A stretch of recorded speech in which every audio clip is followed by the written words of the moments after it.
네, 지난 금요일 김건희 특검의 압수수색이 있었습니다. 이날 압수수색은 국민의힘 김성교 의원의 자택과 사무실, 윤석열, 김건희 내외가 거주하는 아크로비스타, 김건희의 모친 최은순 씨와 오빠 김진우 씨의 주거지 등 8곳을 대상으로 진행했습니다. 그중 오빠 김진우 씨 장모 집에서 반클리포인 아펠사의 목걸이가 나왔다고 하죠. 이 목걸이의 가액은 무려 6,200만 원에 달합니다. 공직자윤리법상 500만 원이 넘는 보석류는 신고를 하게 되어 있습니다. 이 사진을 하나 좀 보여드릴 텐데요. 2022년 6월 나토 정상회의를 계기로 스페인 마드리드 순방을 갔을 때 김건희가 이 목걸이를 착용하면서 이 고가의 보석류를 신고하지 않은 것이 아니냐, 이런 의혹이 불거졌습니다. 이 논란의 목걸이가 이번에 발견된 거죠. 네, 왜 하필 김진우 씨 장모 집에서 이 목걸이가 발견된 걸까요? 그간 이 목걸이에 대한 김건희의 말이 너무나 자주 바뀌어서 좀 애매한데요. 아마 이런 거짓말과 변명을 뒷받침하기 위한 연막 작전이 아닌지 좀 의심스럽습니다. 하지만 거짓말에는 좀 맹점이 항상 있죠.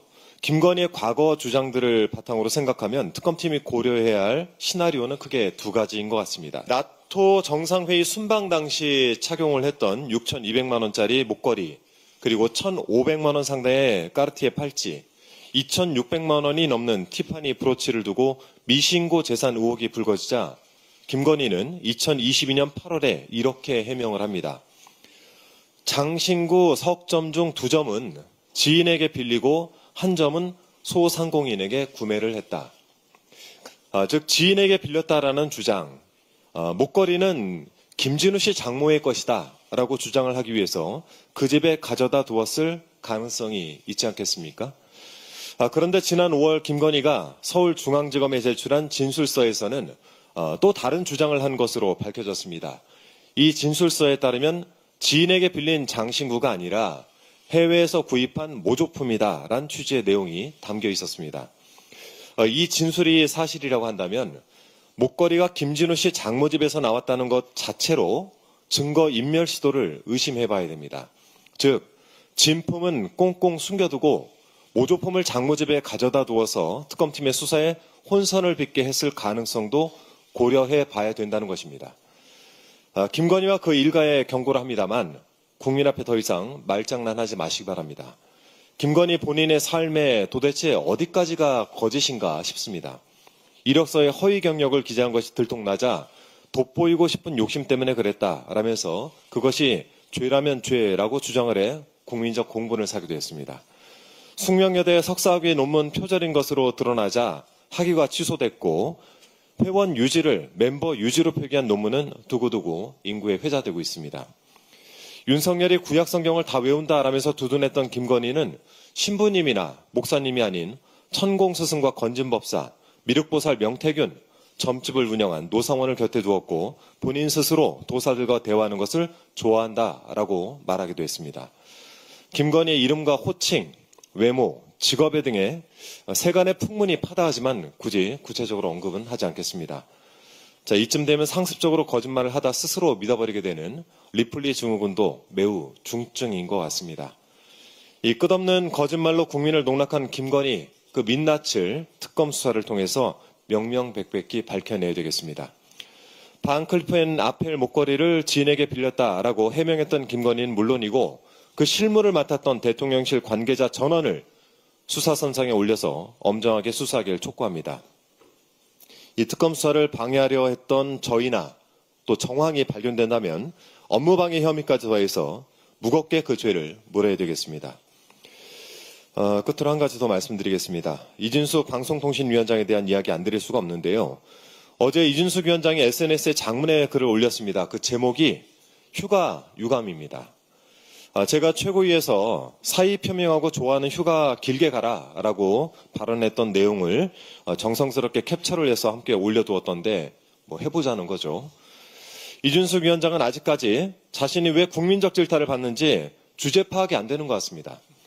이 SNS 글에 직장 생활을 40년 가까이 했지만 휴가 신청에 반려된 것은 난생 처음이다라면서 자신은 휴가를 신청했을 뿐이지 휴가 간 게 아니다라는 취지로 항변을 했던데 같은 회사에서 휴가 신청을 15년간 해본 입장에서 그런 넋 빠진 소리 처음 들어봅니다. 자괴감이 듭니다. 지금 본인이 직장 생활하고 있습니까? 만일 직장인이 이랬다면 징계나 잘렸겠죠. 폭우란 재난 상황이 벌어지는 바로 그 순간에 휴가 계획을 짜고 있었던 방송통신위원장을 본 적도 없습니다.